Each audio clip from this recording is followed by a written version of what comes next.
हमारी महारानी, हमारी लाडली जो जैसे रखे वैसे हम महानता आनंद का अनुभव करेंगे। दूसरे से नहीं, बने तो रघुबर ते बने, बिगड़े तो भरपूर, तुलसी और अंते बने ता बनवे पे धूर। अनन्यता, निष्ठा, इष्ट प्रियता।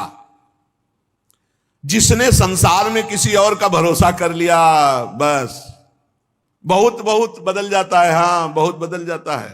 साधन को बदलते देर नहीं लगती। जहां साधक चूक कर देगा तो साधना बदल जाएगी। साधना होने लगेगी मान की, प्रतिष्ठा की, भोगों की। आप सच्चे गुरु, सच्चे आचार्य के बन करके चलो तो आगे ही आगे मार्ग आपको प्रकाशित करते चले जाएंगे। गुरुदेव पूछने की जरूरत नहीं, आगे का मार्ग खुद दिखाई देने लगता है। सच्चे साधक को मार्ग पूछना नहीं पड़ता, ये अध्यात्म अपने आप आगे प्रकाशित होने लगता है। सफलता आपके चरण चूमेगी यदि सावधान रहे तो। और अगर इन विषयी पुरुषों के फंसाव में आकर फंस गए, भटक गए, तो फिर बदल जाएगी, साधना बदल जाएगी। परमार्थ में बहुत सावधान। एक भी जीवन भर कोई अपना नहीं होना चाहिए, पूरे विश्व में कोई पराया नहीं होना चाहिए। ये चतुरता उपासक की। एक भी पूरे जीवन में अपना नहीं होना चाहिए, पूरे जीवन में, और पूरे विश्व में कोई पराया नहीं होना चाहिए। समझ लो, जो सबसे परे सबसे भरे उसका सेवक कितना प्रवीण होता है। साधक साधना में सावधान, उसके बीच में प्रलोभन आएंगे भगवत प्राप्ति के बीच में, चाहे वो सिद्धियों का, चाहे देवताओं का हो। लोक की तो बात ही क्या, केवल अपने इष्ट के लिए जो धुआधार भजन में लगा हुआ है, कहीं विश्राम नहीं, कहीं कोई चाह नहीं, वो निकल जाता है। सालोक के सारिष्ट सामीप्य सारूप्य एकत्व मप्युत दीयमानम न गृहणंत बिना मत सेवनम जना। भगवान का भक्त इन मोक्ष सुखों को स्वीकार नहीं करता। सिद्धियां और देवता या अन्य सुखों की तो बात जाने दो। ध्यान रखने की बात है कि अनन्य प्रेमी, अनन्य भजनानंदी ही भगवत साक्षात्कार करता है। जब भजन सही होने लगता है तो फिर इसके बाद एक नशा चढ़ता है, तो उपदेश देने का मन शुरू हो जाता है। बहुत उत्तम महापुरुष है भाई जी महाराज। साधक को बचाने के लिए एक छोटी छोटी सी बात को उपदेश लोगों को दे करके, अपने को श्रेष्ठ समझ करके वो भजन से उतरने लगता है। जीवन आपको याद होगा पीछे सुमति, जब नरकों के चरित्र, उसमें सुमति जी का इसी में परमार्थ बिगड़ गया था। थोड़ी भी बात अभी जीवन में अध्यात्म की आई नहीं, उपदेश शुरू कर दिया तो भ्रष्ट हो जाओगे, नष्ट हो जाओगे। एक संत गए थे श्री सीताराम ओंकार नाथ जी महाराज जी के पास, तो देखा और कहा कि क्या करते हो? तो हम कहा कि उपदेश प्रवचन। तो उन्होंने कहा था वैसे है मंगलमय कार्य, लेकिन भ्रष्ट होने में देर नहीं लगेगी। ये सिद्ध पुरुषों का, जो भगवत प्राप्त महापुरुष है, उनको अन्य साधक इस चक्कर में ना फंसे। भगवान अगर इतनी सामर्थ्य दिए तो बात अलग। भगवान की चर्चा करना बहुत अच्छा है, भाई जी महाराज कह रहे, सुनना अच्छा है, लेकिन इसके बाद का जो परिणाम है, प्रणाम नमस्कार वाह वाह यश कीर्ति, वो तुम्हें भ्रष्ट कर देगी यदि भगवत प्राप्ति नहीं हुई है। बहुत बुराइयों को अवकाश मिल जाता है प्रवचन करने वाले पर आक्रमण करने का। अच्छे से फुर्सत में हमारी बात चिंतन करना, एकांत में, भाई जी कह रहे, वास्तविक लाभ से वंचित हो जाओगे यदि भगवत प्राप्ति नहीं हुआ, प्रवचन शुरू कर दिया तो। जब तक जीवन में सत्य उतर न जाए तब तक प्रवचन न करे। इसलिए प्राचीन काल की गुरु परंपरा थी कि गुरु उपदेश करते थे और गुरु लायक देखकर उपदेश करते थे। उसे साधन बता दिया, पूरा जीवन साधन में लगा, सिद्ध हो गया, अब वो उपदेश करे। ऐसा नहीं कि यहां प्रवचन सीखकर प्रवचन किए जाए। जो केवल प्रवचन तो कुछ नहीं रह जाता, रुपया पैसा मान प्रतिष्ठा ये सब, भगवत मार्ग का कुछ नहीं रह जाता पक्का। गुरु कृपा पात्र जो केवल कथयंति च माम नित्यम तुष्यंति च रमंति च, ये अलग मार्ग है। पहले भरपेट खूब खा ले, अर्थात भगवदानंद की अनुभूति कर ले, तब प्रवचन करे, नहीं कोई सफलता हाथ नहीं लगेगी। साधक को इस प्रवचन रूपी व्यापार से बचना चाहिए। हम पहले खूब अच्छे से काम क्रोध लोभ मोह मद पर विजय प्राप्त करके भगवदानंद में डूब जाएं, वो आगे की बात भगवान क्या करवाएंगे। पहले हम एक आचरण उतार ले। एक बार द्रोणाचार्य जी ने सब से कहा कि एक बात सीख लो, कोई मारे भी तो गुस्सा नहीं करना है। ये बात सीख लो। यदि तुम्हें उत्तम मार्ग का अनुसरण करना है, महापुरुषों के मार्ग में चलना है, तो तुम्हें मारे भी तो गुस्सा नहीं करना है। सीख लिया? सबसे पूछा जी क्या सीखा? हमें कोई मारे भी तो गुस्सा नहीं करना है। युधिष्ठिर जी से खड़े हो, क्या सीखा? बोले नहीं सीख पाया। सबने एक स्वर में सुना दिया, तुम क्यों नहीं सुना दिए? बोले नहीं सीख पाया गुरुदेव। दूसरे दिन खड़े हो, सीखा? क्या हम बोले थे? बोले नहीं सीख पाया गुरुदेव। 7 दिन तक पूछा, बोले डंडा लाओ, और 5-7 बेत मारे। बोले सीखा? बोले हाँ गुरुदेव सीख गया। क्या? कि कोई मारे भी तो गुस्सा नहीं करना चाहिए। बोले क्यों? आप क्यों? बोले आपने मारा ना और मुझे गुस्सा नहीं आया ना, तो अब सीख गया। हम केवल वाणी से थोड़ी बोलते कि मारे कोई गुस्सा, आपने मारा ना, अभी तक मार लगी नहीं थी, आपने मारा और मुझे गुस्सा नहीं आया, अब मैं सीख गया कि कोई मारे भी तो गुस्सा नहीं। अर्थात जो उपदेश है वो पहले आचरण में आना चाहिए, वो हमारी परिपक्वता होनी चाहिए। धर्मराज युधिष्ठिर कभी मिथ्या नहीं बोलते। आपने सिखाया कोई मारे गुस्सा नहीं आना, तो अब पहले हमारे मार लगे हो, मुझे गुस्सा ना आवे तब मैं बोलूंगा।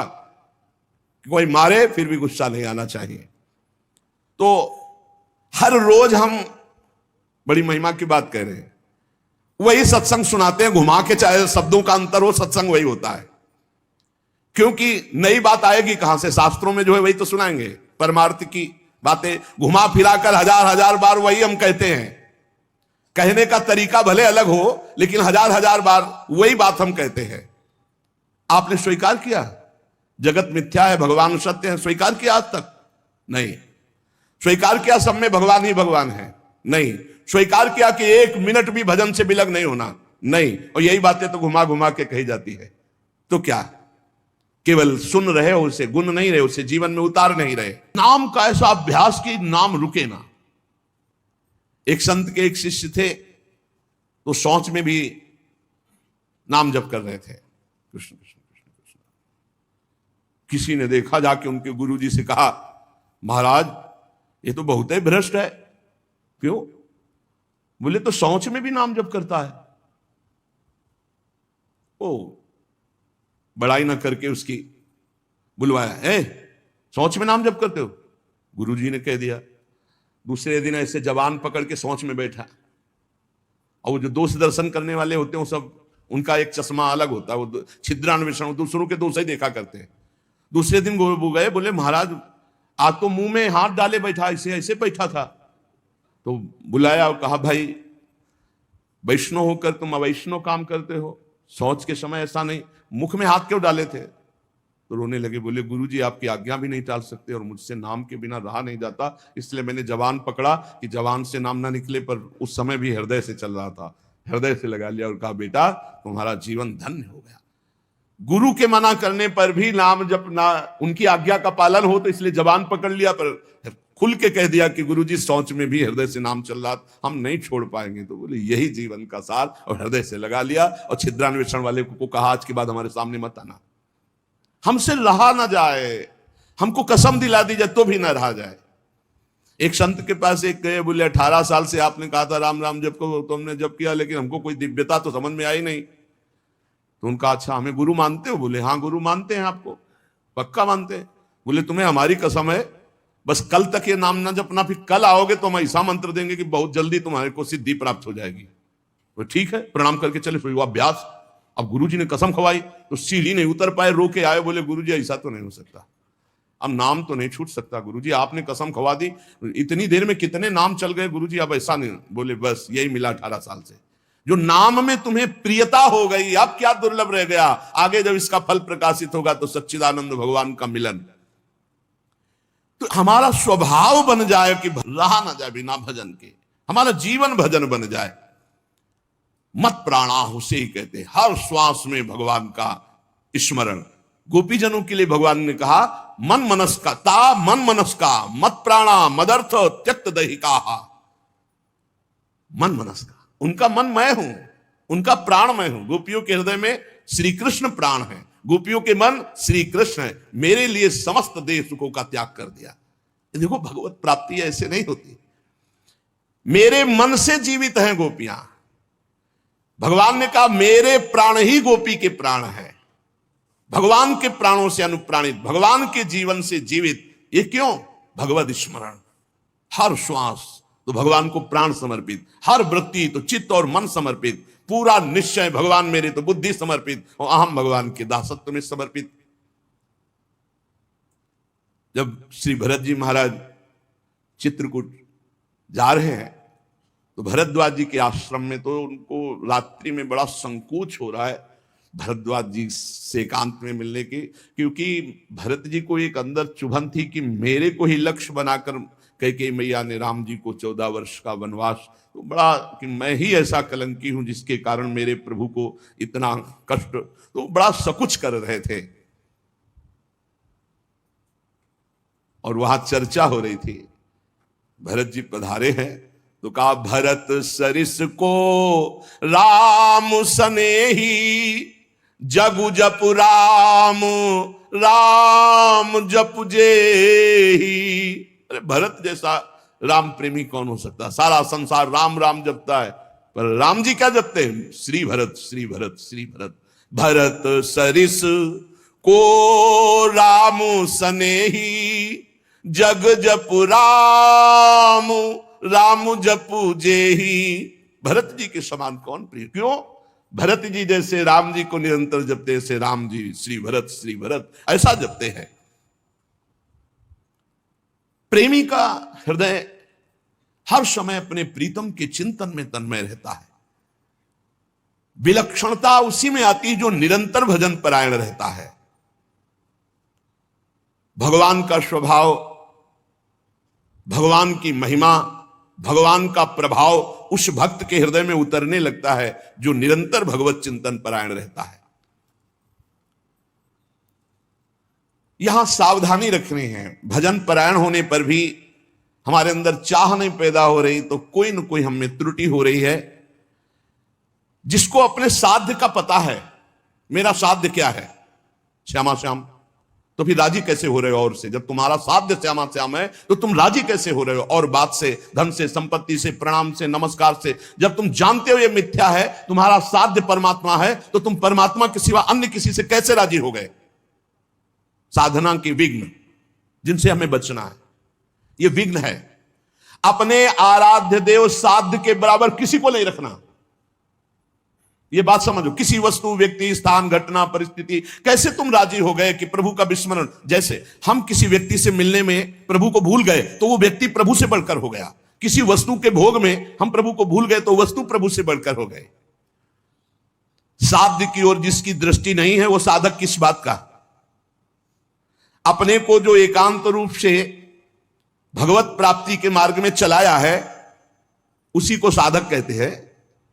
और जो हर समय साध्य को लक्ष्य रखता है वही साधक, प्रवीण साधक है। अपने कार्य में, अपनी साधना में, अपने मार्ग में दूसरे की तरफ ताको झाको मत, चुपचाप चलते रहो। साधक को हमेशा ध्यान रखना चाहिए, हमें कभी लक्ष्य को भूलना नहीं है। हमारा लक्ष्य क्या है? खड़े हैं तो हमारी दृष्टि बिल्कुल मंत्राकार, कार्य में है तो नाम जी, जब पूछे क्या चल रहा है, आपकी कृपा से चल रहा है। उत्तर यही होना चाहिए, झूठ नहीं, सत्य यही होना चाहिए। लक्ष्य को भूल गए जिस मिनट, जिस सेकंड, उससे बड़ी हानि क्या है? तुम साधक क्या हो? हानि हरिवंश के नाम अंतर परे, का हनुमंत विपत्ति प्रभु सोई, जब तो सुमिरन भजन न हुई। हरि बाबा ने एक दृष्टांत में बताया कि एक सिद्ध फकीर एक संत की झोपड़ी पर गए तो वहां गड्ढा बना हुआ था सामने और घुटनों का भी। उनका शिष्य और संत जन थे तो उनका ये क्या है? बोले हमारे गुरुजी यहां दंडवत करते हैं। कहा ऐसे चिकने चट्टान में भी गड्ढा बन गया, इतनी दंडवत करते हैं? बहुत गदगद कंठ हुए और कहा बहुत दिव्य संत हैं जो इतनी दंडवतें रोज प्रभु को करते हैं। तो आकाशवाणी हुई कि इनकी दंडवतों से मैं खुशी नहीं हूं। तो सिद्ध फकीर जो थे, संत, वो रोने लगे। इतने में वो महात्मा आ गए। अरे देखा क्यों संतो, प्रणाम किया, उनका दंडवती करना स्वभाव था, प्रणाम किया। वो रो रहे थे, उनकी तरफ बड़ी दुखद दृष्टि से देख रहे थे। तो उनका प्रभु आप रो क्यों रहे हैं? तो उनका तुम्हारे लिए रो रहा हूं। हमारे लिए क्या परेशानी है? हमको क्या परेशानी? बोले आप इतनी मेहनत करते हैं, इतनी दंडवत करते हैं, और आकाशवाणी हुई है कि प्रभु आपकी दंडवतों से, नमन से खुश नहीं है। वो नाच पड़े। बोले सच्ची? बोले हाँ। बोले प्रभु ये तो बड़ी खुशी की बात है कि मैं दंडवती करता हूं, प्रभु को ही पता है, प्रभु देख रहे हैं कि मैं उनको दंडवती करता, इसमें रोने की क्या बात है, ये तो बहुत खुशी की बात है। वो खुश है कि नहीं खुश, इसका परिणाम मिलेगा कि नहीं, सबसे खास बात है कि हर दंडवत वो हमारी देख रहे हैं, हर दंडवत बड़ा आनंद से प्रफुल्लित होकर वो रोने लगे, आनंद शुरू इस बात से कि प्रभु मेरी हर दंडवत को देख रहे हैं, स्वीकार करें ना करें, लेकिन मेरी दंडवत को देख रहे हैं, मेरी साधना को देख रहे हैं। थोड़ी देर में यह आकाशवाणी फिर हुई, ऐ संत मैं तुम पर बहुत प्रसन्न हुआ, तुम जो चाहो मांग सकते हो। तो जो सिद्ध महापुरुष आए हुए थे उन्होंने कहा अभी तो आपने आकाशवाणी की थी कि इनकी बंदगी, इनकी दंडवत से आप प्रसन्न नहीं, अभी आप कहते हैं मैं बहुत प्रसन्न हूं, तो इतनी देर में कौन सी साधना हो गई? बोले इतनी देर में जो इनका अपनापन मेरे लिए है, उमंग है, वो इनकी जो जागृत हुई, उसी उमंग और अपनेपन से मैं बहुत प्रसन्न हो गया और इनकी साधना पूर्ण हुई। एक क्षण लगता है। हमको ये नहीं देखना कि इसका परिणाम क्या होगा, हमको अपनी दिनचर्या, अपनी नियमावली करना, इसी से भगवान भी कह दे मैं प्रसन्न नहीं, तो ये बात तो है कि आप देख रहे हो ना, बस इतनी बात बहुत है, आप देख रहे हो बस। शनै शनै रूपरमेद बुद्धिया धृति गृहीतया आत्मसंस्थम मनः कृत्वा न किंचित चिंतयेत। धीरे धीरे ऐसा अभ्यास बनाओ, सब जगह से मन को बार बार हटाकर नाम में लगाओ और कुछ चिंतन ही न हो, अपने प्रभु का भजन। दूसरी किसी वस्तु, व्यक्ति, चीज का चिंतन ना होने पावे, जहां जहां मन जाए वहां वहां से हटा करके अपने लक्ष्य में, अपने प्रभु में। साधक धैर्यवान होना चाहिए, विश्वासी होना चाहिए, विचलित नहीं हो जाना चाहिए कि अरे बहुत प्रयास किया मन नहीं लगा। नहीं, हम प्रयास करते रहेंगे। जब हम रात्रि में टहलते हैं तो एक राधा राधा राधा राधा राधा राधा राधा राधा राधा राधा राधा राधा ये ऐसी आवाज आती है, वो कोई साधक करते हैं, बहुत अच्छा लगता है कि मानो 1:45 2 बजे नींद आ जाए, खड़े हुए बालकनी में नाम राधा राधा राधा राधा राधा राधा राधा राधा। अरे यहां मेहनत करनी, मेहनत करके, प्रयत्न करके हमको अपना मन भगवदाकार बनाना, चिंतन परायण बनाना। बहुत अच्छा लगता है जब साधक कोई साधना में प्रवृत्त होता है। थोड़ा जाग, अपने स्वरूप पे जाग, इन सबको झटका मार। बहुत जोर का तुम्हारे पास करंट पावर है भगवान का, तुम में जो शक्ति है उसको जागृत करो। बहुत शक्तिमान हो तुम, साधारण नहीं हो, भगवान के जन हो। जब तक हमारी भजन में रुचि, भजन में प्रवीणता, हम भगवान को अपना जीवन दे दें, ये जीवन केवल भगवान की प्राप्ति के लिए है, भगवान हमको वैसे संग करवा देंगे, वैसे ही भजन मिला। एक चीज तो समझ लो, साधक वही जो जिद्दी स्वभाव का, ये बात समझ लो, साधक वही जो जिद्दी, भजन में जिद करके लगना पड़ता है। जैसे भजन में पूर्व में था कि बैठे, थोड़ी देर भजन हुआ, फिर नींद आने, खड़े हो गए और टहल रहे हैं, बाहर निकल करके टहल। हमें नींद में समय बर्बाद नहीं करना। एक नियत समय तुम्हें दे दिया देह को सोने का, 5 घंटे 4 घंटे 3 घंटे, जितना अभ्यास में ले पाए। इसके बाद अब नहीं कि तुम झटका मारो। हर प्रयास किए, ठंडा पानी बिल्कुल ठंडा रख लिया है, सर्दी में कंबल ओढ़ा नहीं, पूरा अब ठंडी में कांप, अब नींद आवे, लड़ा जाता है। बहुत आनंद का विषय है जिस मार्ग में आप चल रहे हैं। अपने आप को भगवान के चरणों में समर्पित करके निरंतर भजन का अभ्यास, तो तेसाम हम समुद्धरता मृत्यु संसार सागरात भवामि न चिरात पार्थ मय्यावेशित चेतसाम। इस शब्द पर ध्यान करो, मय्यावेशित चेतसम, मेरे में आवेश चित्त वाला। भजन का आवेश हर समय बना हुआ है, भजन का आवेश और कोई चाह नहीं। एक रबिया जी बड़ी संत हुई है, उन्होंने कहा कि अगर मैं स्वर्ग चाहूं तो मुझे जरूर नरक भेज देना प्रभु, अगर नरक से बचना चाहूं तो और भयानक कष्ट देना प्रभु, पर यदि आपको चाहूं तो छुपना मत। अगर आपसे और कुछ चाहूं, सुख चाहूं तो दुख दे देना, स्वर्ग चाहूं तो नरक दे देना, अगर हमारी नरक ना जाने की इच्छा हो तो और भयानक कष्ट दे देना। लेकिन यदि मैं भजन चाहूं और आपको चाहूं तो इसमें धोखा मत कर देना। मैं आपको चाहती हूं, आप हमारे हृदय की बात जानने वाले हो। साधक जब इस मार्ग में चलता है तो उसको प्रलोभन और भय, ये 2 चीजें माया भेजती है, ध्यान रखना। साधक इस मार्ग में जब चलता है तो प्रलोभन और भय, कोई भी हो, पार्वती जी तपस्या कर रहे हैं भगवान शंकर के लिए, भगवान शंकर से प्रेरित होकर सप्तऋषि आए। अब महादेवी ध्यानस्थ थी, जब ध्यान खुला तब प्रणाम किया और कहा देवी आप तपस्या में संलग्न है, बहुत कठोर तप कर रहे, बहुत कठोर तप, सूखे पत्ता एक ऐसे बिल्व पत्र पा लिया, बस अपर्णा नाम पड़ा माता जी का, बहुत कठोर तप किसके लिए कर रहे? तो उनका भगवान शंकर को पति बनाने के। हंस पड़े सब। हंस पड़ना होता है मानो उपहास करना किसी बात, भगवान शंकर को पति। अरे बरगद के पेड़ के नीचे रहते हैं महाराज, चिता की भस्म लगाते हैं, बागंबर धारण करते हैं, कोई इतनी बड़ी तपस्या। देखो हम वैकुंठनाथ भगवान श्री हरि से आपका ब्याह करा देंगे। पार्वती कोटि जन्म लग रगर हमारी, बरऊ शंभुनता राम। साधक प्रलोभन नहीं, प्रलोभन नहीं। प्रलोभन क्या हुआ? वैकुंठनाथ, प्रलोभन नहीं, भय, भय दिखाया जाता है। जब ध्रुव जी महाराज चले तो नारद जी आ गए, भय दिखा, अरे वहां मुख मुख। प्रहलाद जी, नारद जी, बड़े बड़े महाभागवत, इनके जीवन में देखो प्रलोभन भय किस किस कोटि के आए, लेकिन अपनी निष्ठा छोड़ी। दुलार करता हुआ हिरण्यकश्यप कहते छोड़ दो इस हरि की बात और जो तू चाहे प्राप्त कर ले। और भय तो कितना भयानक दिया। साधक जब इस मार्ग में भजन की जिद पकड़ लेता है, तब उसके हृदय में पूर्व में जो भोग इच्छा रही है, बहुत ध्यान से सुनना, वो फ्री भोगने को एकांत में मिलने का संयोग माया बना देगी। प्रलोभन, पूर्व में कोई भी भोग इच्छा रही है, सबसे पहले भजन की तन्मयता में वो भेजी जाएगी, भोगो इसे, फ्री, कोई विघ्न नहीं। आपको लगा हाँ हाँ ये तुम्हें चाह ही रहा था, मारे जाओगे, आपका भजन लुट जाएगा, वो वृत्ति लुट जाएगी। भोगेश्वर प्रसक्ता नाम तया प्रहति चेतसाम व्यवसायत्मिका बुद्धि समाधो न विधीयते। आपका थोड़ा सा अच्छा भजन होने लगेगा तो आपके पास भेजे जाने लगेंगे लोग।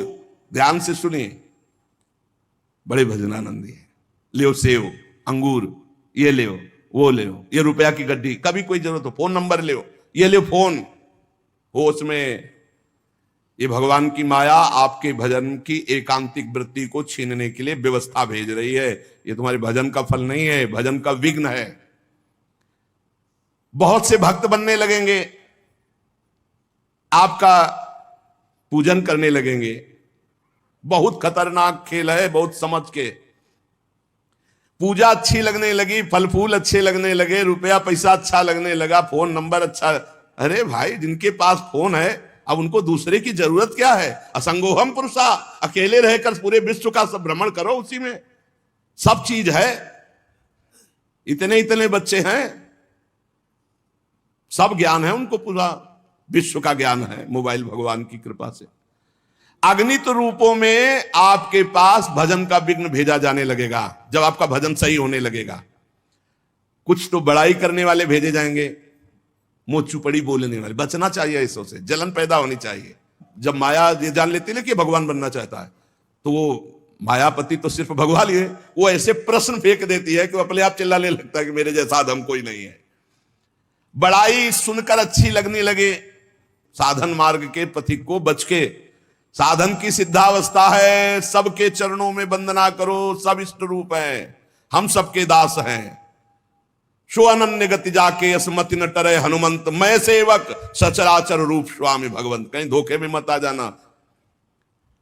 मान देने वाले, पूजा करने वाले, फूल चढ़ाने वाले, प्रलोभन देने वाले, ये तुम्हें भ्रष्ट करने आए हैं, तुम्हें ऊंचे उठाने नहीं आए। ध्यान रखना। जो बड़ी बड़ी बातें आपके सामने प्रशंसा की करें, आप सुनो तो जान लेना ये भ्रष्ट करने के लिए माया ने भेजा है। ये माया का पार्षद है, मुझे राधा राधा राधा राधा, सावधान, हे हरि बचाओ, हे प्रियाजू बचाओ।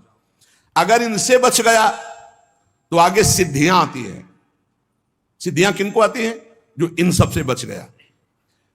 अगर सिद्धियों से बच गया तो बड़े बड़े देवता हाथ जोड़कर खड़े हो जाते हैं और कहते हैं आपको जो सुख चाहिए, आप देवलोक चलो, अभी आपको भ्रमण कराते हैं, आप जो सुख चाहिए। जब मृत्यु लोक चाहो, मृत्यु लोक में कोई जान नहीं पाएगा, जब चाहो देवलोक, जब चाहो जिस लोक का भोग, क्योंकि भगवान को प्राप्त करना चाहना, भजन करना, भगवान को प्राप्त करना चाहना, तो उसकी चाह को बदलते हैं। देवता लोग हाथ जोड़कर खड़े हो जाते हैं, बड़े बड़े देवता लोकपाल उसके सामने आने लगते हैं।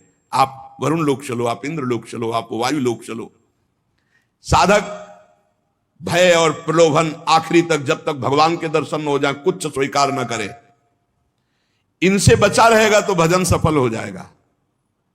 एकनिष्ठ साधक ही जीत सकता है इन प्रलोभन और भय से।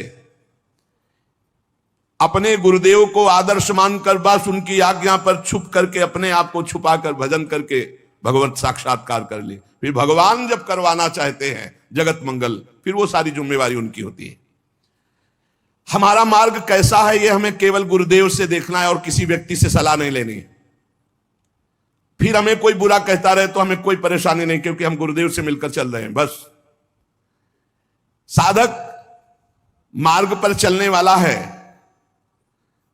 अभी सिद्ध तो हुआ नहीं, इसलिए उसे कभी भूलकर कोई दूसरा भरोसा नहीं कर लेना है। भरोसो जाए दूसरों सो करो। अगर किसी का भरोसा कर लिया तुम्हारा मार्ग रुक जाएगा। भरोसो जाए दूसरों सो करो। मोही तो सावन के अंधे जो सूझत रंग हरो ही हरो। श्यामा जी के पास पहुंच गए, हमें श्यामा जी के पास जाना है। ये बिल्कुल छोटी मोटी बातें, अंदर ये जो सांसारिकता है इसका त्याग करो। आप इस बात को समझो। गुरु गोविंद सिंह, लाखों की समाज बैठी हुई थी। उन्होंने कहा कि अगर तुम आजादी चाहते हो तो तुम्हें अपने प्राण देने पड़ेंगे। हमें खड़ा हो कोई व्यक्ति जो अपने प्राण देना चाहता है, मैं उसे आजादी दो प्रकार की, प्राकृतिक आजादी और एक दिव्य आजादी, दोनों देने में समर्थ थे गुरु गोविंद सिंह। हाँ, ये सिखों के आचार्य हैं। बहुत ही अध्यात्म बल और शारीरिक बल से भी पुष्ट। एक खड़े हुए हिम्मत करके बोले आ, गड़ासा हाथ में अंदर गए और ऐसा लगा कि उनकी गर्दन उतार दी गई और ऐसे रक्त प्रवाह सा नाली से बहा, जो सबको दिखाई दे रहा था। और कोई है? जब पता ही चल गया कि गर्दन उतारी जा रही, रक्त प्रवाह, वो कहते मुझे तुम रक्त दो, प्राण दो, मैं तुम्हें आजादी दूंगा। 2 3 4 5 अंदर ले जाते, ये आभास भी नहीं होने दिया कि वो जीवित है। 5 तैयार, पूरी सभा में 5 तैयार। बोले ये पंच प्राण प्यारे हैं, मैं इतने से एक एक से 1.25 लाख को परास्त कराऊं, देखना मेरा नाम गुरु गोविंद सिंह न धराऊं, यदि एक एक से 1.25 लाख को परास्त, क्योंकि प्राणों की बाजी समर्पित कर दी। अब क्या भय? माया से आजादी प्राप्त करने के लिए भयभीत होना तो बिल्कुल जीवन में छोड़ दो। विचार भय नहीं होना चाहिए, ये स्वाभाविक भय होगा। अभी कोई ऐसी आवाज आ जाए, वो ऐसे स्वाभाविक होता है, उस पर तर्क वितर्क नहीं किया जाता। विचार भय नहीं होना चाहिए। जानते हो, तुम्हारा जीवन, तुम्हारे प्राण, तुम्हारा शरीर हरि को समर्पित है और हरि के अधीन काल है, कुछ नहीं हो सकता। और जो कुछ होगा वो परम मंगल होगा।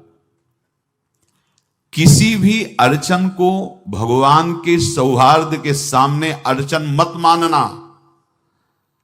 हम अगर अड़चन को दूर करने का प्रयास करेंगे तो अड़चन हमें फंसा लेगी, अड़चन। और यदि भगवान पे विश्वास कर लिए तो वही अड़चन बन जाएगी, उपासना बन जाएगी। मान लीजिए बात, मान लीजिए आप लोग तो गृहस्थ में देखा होगा, हमने देखा है, बच्चा गिरा, रोने लगा, मां उठाने आई, छाती से लगाया, वो मां के थप्पड़ मार रहा है। यद्यपि वो कुछ जानता नहीं, पर भाव जब उसके देखे, बलिहार है, इस वात्सल्य की बलिहार है, ये मां को मार के कह रहा है, थप्पड़ मार के, अब तू छाती से लगा रही, जब गिरा और चोट लगी तब तू कहां थी, क्यों ले उठाया? ये अधिकार हरि। वो तो अल्पज्ञ मां है, पर हम तो सर्वज्ञ हरि के वात्सल्य में डूबे हुए हैं। हमको तो भय बिल्कुल नहीं होना चाहिए। हां, जानबूझकर इसका दुरुपयोग मत करना। विश्राम की तरफ सत्संग जा रहा है, ध्यान से सुनो। कोई भी अड़चन, अब हमको प्रयास नहीं करना उसको दूर करने का, ये जिम्मेवारी हमारे प्रभु की है। और प्रभु के ऊपर अगर आपने भरोसा दृढ़ कर लिया तो हर अड़चन बन जाएगी, भगवान की पूजा बन जाएगी। पर देखो, इस बात को लेकर के हमें अशुद्ध आचरण नहीं करना, गंदी बात पे नहीं उतर जाना कि आप बचा लेना जो भगवान हो। तो नहीं बचाएंगे हम, तुम्हें बता रहे। अगर उनको चैलेंज करोगे ना कि सत्संग में सुना है कि आप बचाते हो, बचा लेना भला, तो नहीं बचाएंगे। क्या करेंगे? डबल पिटाई करवाएंगे तुम्हारी, क्योंकि सुन के भी तुम मनमानी कर रहे हो ना, और जब पीटोगे फिर रोगे तो फिर बचा लेंगे। ये लीला बिहारी गुरु हैं, बहुत करुणा में है, इनसे उल्टा मत खेलना, नहीं तो अगर ये उल्टा खेलने लगे तो तुम पहचान ही नहीं पाओगे। कह रहे हैं अपने आचरण को जानबूझकर अशुद्ध ना करो, तुम्हारी सारी बुराइयों की जिम्मेवारी हरि ले लेंगे। शब्द पर ध्यान दीजिए, जानबूझकर तुम अपनी बुराइयों का प्रयोग मत करो, तुम्हारे में जो बुराई है वो श्री हरि स्वयं स्वीकार कर लेंगे। वो ठीक है, जैसे आग में मल पड़े या चंदन या लोहा पड़े या लकड़ी, आग सबको अपना रूप दे देती है, ऐसे हर बुराई हरि में जाके परम सद्गुण बन जाती है। हम जितना अपने आप को अच्छा बनाने का प्रयास करेंगे, ये संसारियों के समझ में नहीं आएगा, परमार्थ के पथिकों के लिए बात है, और यही विश्राम हो जाएगा। हम अपने आप को जितना अच्छा और बड़ा बनाने की कोशिश करेंगे, उतना ही हमारा प्रयत्न हमको नीचा गिरा देगा। यदि हम अपने को भगवान के आश्रित कर करके उनके नाम का जप और उनकी आज्ञा पे चले तो इतने अच्छे बन जाओगे, बिस्तरे सब जग विमल कीरति साधु संगति ना टरे। इतने महान बन जाओगे कि विश्व आत्मा भगवान जब हृदय से लगा लिए तो जा पर कृपा राम की हुई, ता पर कृपा करे सब कोई। सुर नर मुनि प्रसन्नता ऊपर, सोई विजयी विनयी गुण सागर, तास सुजस त्रैलोक उजागर। इसलिए सत्संग का मनन करो, और ये जीवन व्यर्थ ना जाने पावे, सावधान आप रहो, और निर्वाह हमारी लाडली जू करेंगी। और ये जन्म हम सबको लाडली जू की प्राप्ति के लिए मिला है, और पक्का पक्का विश्वास करो लाडली जू हमें मिलेंगी, पक्का विश्वास करो, इस पे संशय मत रखना। हम किसी साधन बल से नहीं कह रहे कि तुम्हें लाडली जू मिलेंगी, लाडली जू मिलेंगी उनकी कृपा से, उनके दुलार से, उनके आकर्षण से। अब हमारा निश्चय हो गया है कि लाडली जू बोले आपका, हम हमारा मतलब सबका। ये जितने आप सब बैठे हो, आपको पता नहीं आपके कितने भाग्य प्रकाशित हो रहे हैं लाडली जू की कृपा से। अगर पता चल जाएगा तो अहंकार आ जाएगा। धैर्य पूर्वक सत्संग का मनन करो और उसे अपने आचरण में उतारो। शेष चर्चा आगे। श्री राधा वल्लभ।